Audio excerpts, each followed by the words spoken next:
Hello, this is a tutorial video on the Prime HUD, and this is just going to be a very brief, quick tutorial of just what the buttons are, how to navigate around the HUD, and what some of the things do. So, we're going to start from the top corner. This stops all animations. Here you'll see you've got a picture, and you've got a little icon here as well that changes the picture. You can either click on this or you can click on the photo itself and you'll be given a dialog box.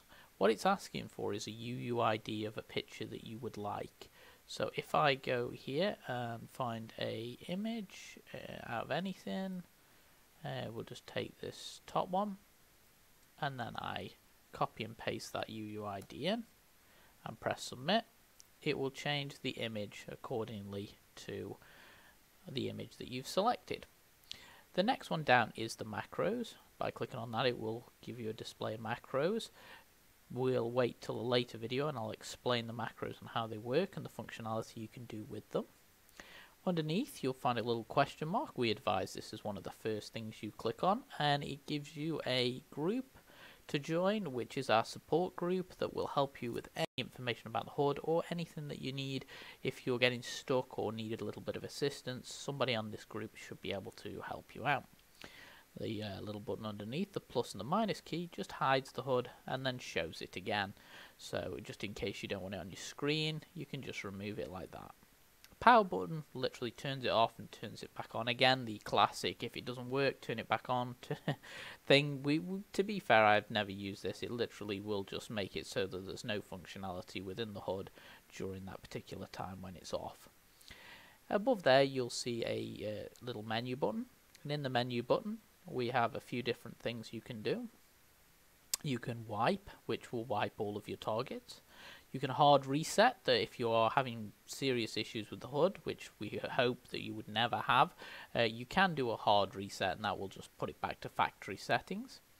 We also have a target, partner and a referee, which you can use to target a target nearby. It will target within, I think it's 3 feet, which is not far away at all, and same with the partner and referee. We have the health bar, which is this green thing indicated here, that as you take damage it will go down. It has no effect to your character other than the fact that it can communicate with the blood HUD, which is found in the extra pack, which will display damage on your screen. We don't advise you use that, it's more for role playing. We find that it can get in the way of other HUDs that are on your screen, so it is literally just for show. The life bar itself is a great indicator though that you can see going down to depend on how much you should be selling during the match. So if it's in red you should be selling quite a bit, yellow you should be selling more yellow, and then green obviously you're alright. You can use it as a visual tool, a visual aid.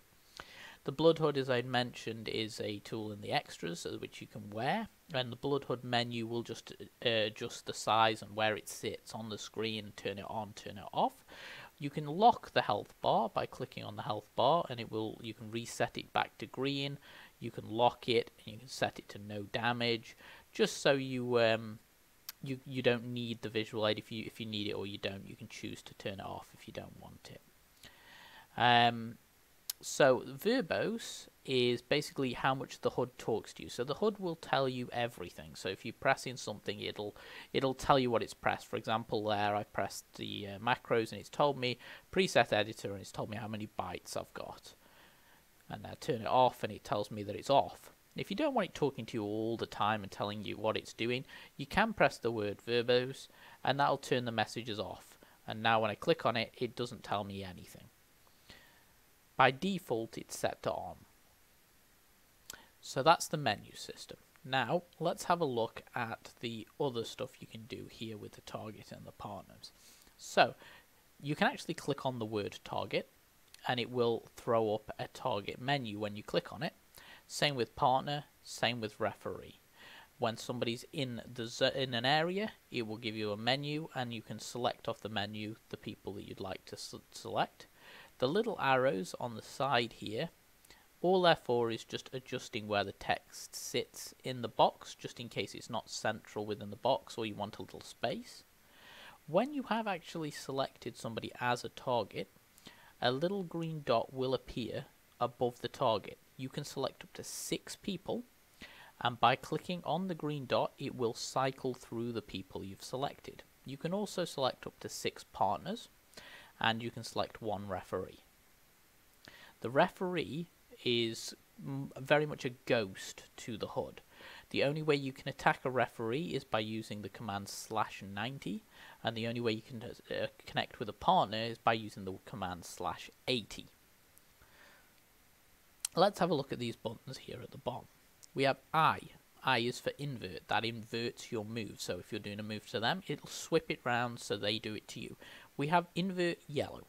Invert yellow just does the next move. So as I do a move, it will invert the next move, and then it will go back to red.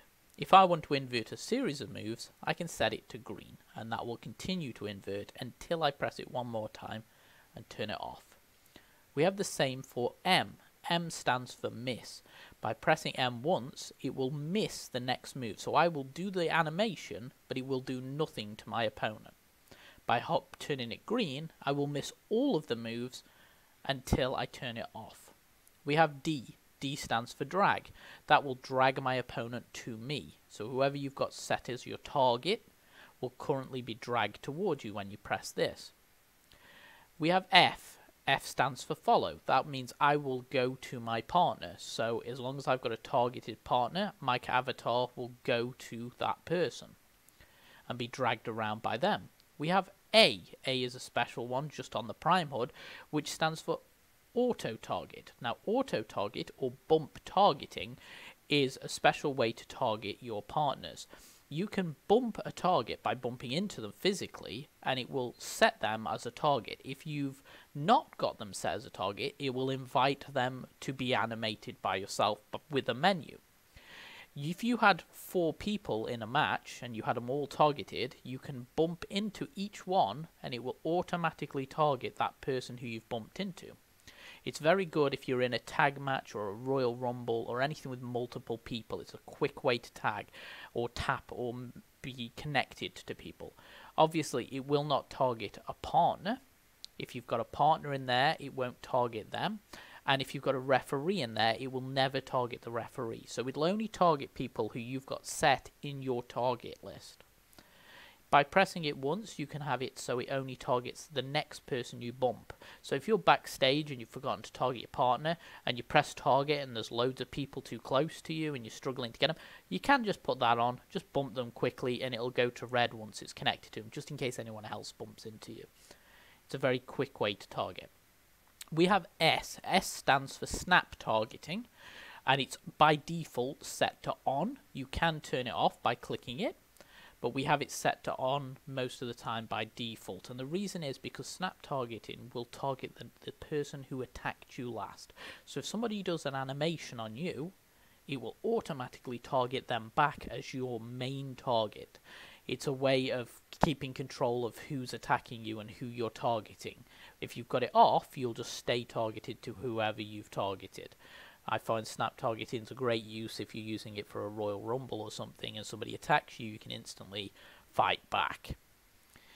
That's the main key features of the actual HUD itself, and the very basic stuff you can do with it using just the buttons alone.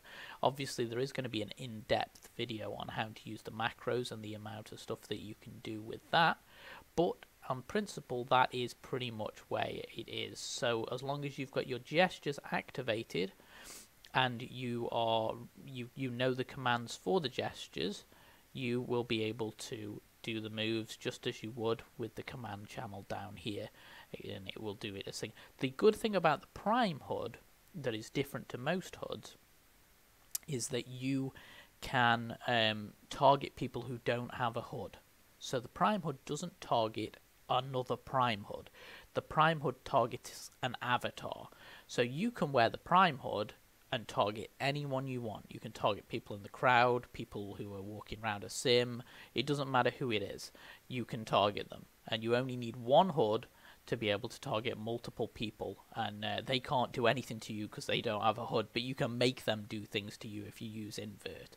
So if you wanted to use it in a role-play sim, for fighting or whatever, if you wanted to role-play, you can use this HUD for that as well. It doesn't have to be solely for the wrestling. Anyway, I hope that's been really helpful to you and you've learned the very basics about how to use the HUD. And I hope to see you in future videos. Thank you very much.